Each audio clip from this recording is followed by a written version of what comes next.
America చరిత్రలోనే సంచలనం సృష్టించిన సంఘటన ఆ మధ్య కాలంలో ట్రంప్ ఓటమి. ట్రంప్ ఓడిపోయేటటువంటి సందర్భంలో 2020 సందర్భంలో ఓడిపోయినటువంటి సందర్భంలో ట్రంప్ రష్యా సహకారం తీసుకుని గెలిచాడు. అంతకుముందు రష్యా ఇందులో ఇన్వాల్వ్ అవుతుంది అమెరికన్ వాటిట్లో అంటూ అమెరికన్ ఇంటెలిజెన్స్ సమాచారం ఇచ్చిందంటూ Biden statement.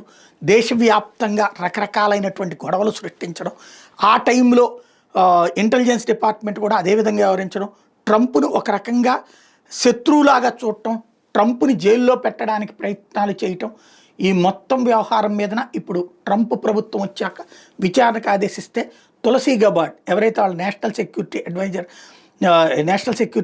National intelligence head director ఎవరైతే ఉన్నారో తను తాజాగా ఆ డాక్యుమెంట్లని రివీల్ చేసింది.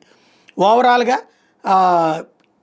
2016 ఎలక్షన్స్ హ్యాక్ అయినవి రష్యా చేసింది, రష్యా చేత చేయించాడు ట్రంప్ అన్నటువంటిది పచ్చి అబద్ధమని తేల్చారు. ఇది కావాలని చెప్పి రష్యాని ఇందులోకి లాగింది ఒబామా అన్నటువంటి విషయాన్ని తేల్చి చెప్పారు.